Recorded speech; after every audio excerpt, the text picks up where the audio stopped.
जगत्पते ओम सूर्याय नमः आदित्याय नमः भास्कराय नमः। आइए हाथ को से करो। ओम यानि कानि च पापानि ज्ञाता कृतानि च तानि सर्वाणि नश्यन्ति प्रदक्षिणाः। यानि कानि च पापानि ज्ञाता कृतानि च, ज्ञात और अज्ञात जो काम गलत हो गए उनको ठीक करने के लिए क्या करे? प्रदक्षिणा पदे पदे। हाथ नहीं बढ़ा कर फल बढ़ाना अच्छे मार्ग पर। और अच्छा मार्ग कौन सा? विवेक का मार्ग, दूरदर्शिता का। अब मेरा तो आधा मिनट बाकी रहा कार्यक्रम का, विसर्जन का मंत्र बोलूं और प्रसाद लेके जा सकते हो।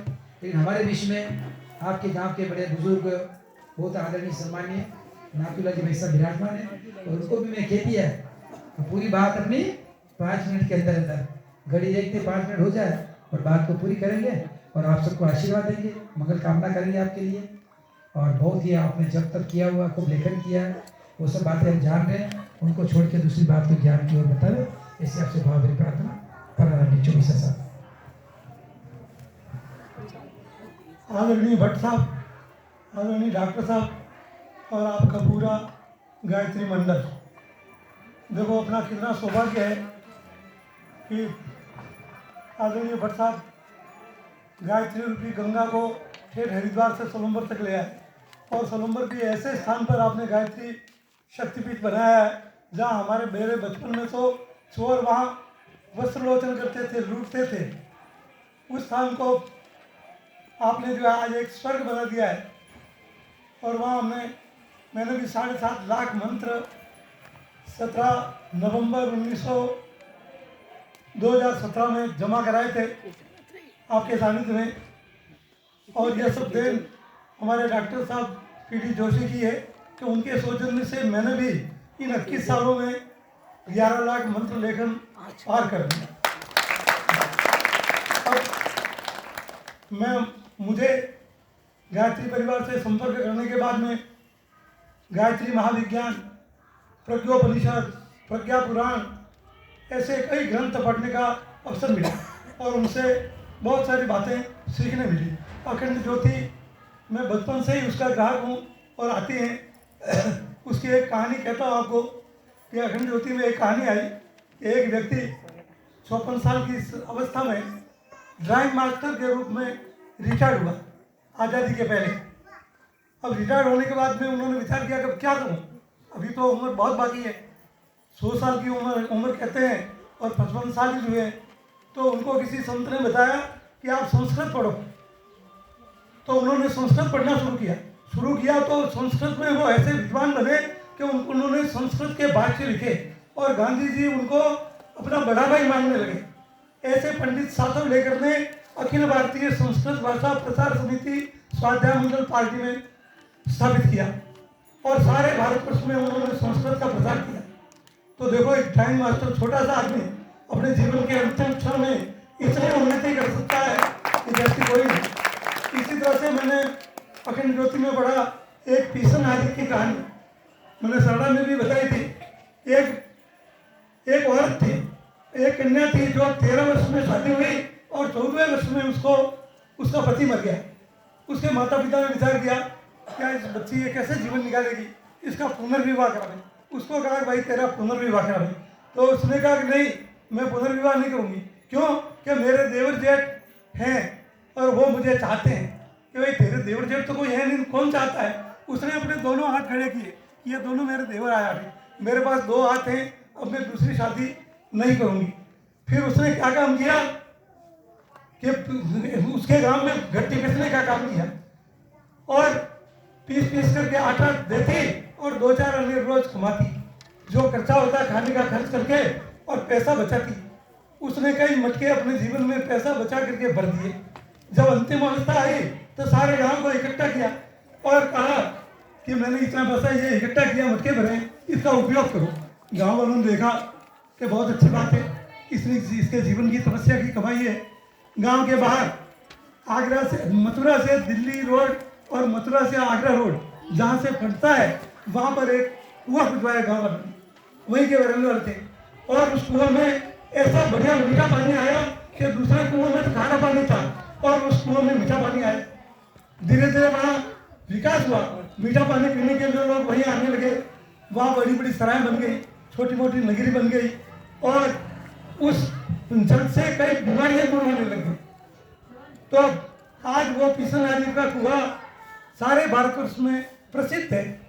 तो ऐसा महिलाएं काम करके जाती है। एक सती सावित्री की छोटी सी कहानी मैं आपको कहूँ कि सती सावित्री एक राजा की लड़की थी। राजा चाहता था कि मेरी बच्ची का विवाह ऐसे लड़के से हो, ऐसे युवक से हो कि जो कुछ जीवन में अच्छा काम करे और जिसको चाहे। उनको कोई उसके लिए पति नहीं मिला तो सावित्री को कहा तुझे हम रख देते हैं, इसमें तू घूम फिर करके अपना पति चुन। गायत्री एक जंगल में गई। जंगल में एक लड़का उसको लकड़ी काटता हुआ मिला। वो बड़ा दिमाग से बड़ा तेजस्वी दिखा। गायत्री ने कहा भाई तुम क्या कर रहे हो? तो मैं लकड़ी काट रहा हूँ। फिर क्या करोगे? लकड़ी बेच करके माता पिता की सेवा करूंगा। तुम्हारे माता पिता का आज के जंगल में बताया कि ये मेरे माता पिता हैं, इनकी सेवा में। कि तुमने शादी क्यों नहीं की? कि मैं शादी करूँ तो मेरे माता पिता की सेवा कौन करे? तो गायत्री सावित्री ने विचार किया कि अपनी शादी इसी से करनी। उससे निश्चय कर लिया। इतने में नारद जी आए। नारद जी ने कहा कि अरे भाई ये सावित्री ऐसा पति चुनेगी कि शादी के 1 वर्ष बाद मर जाएगा। इसी धर्मपति में ऐसा लेख है कि 1 वर्ष के बाद में ये मर जाएगा। तो शादी मत। दूसरे कहा नहीं, मैंने तो निश्चय कर लिया कि चाहे कुछ भी हो शादी इसी से करूंगी। सावित्री ने उससे शादी कर ली।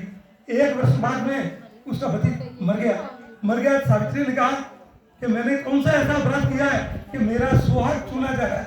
उसने सूर्यनारायण को उदय होता हुआ बंद कर दिया।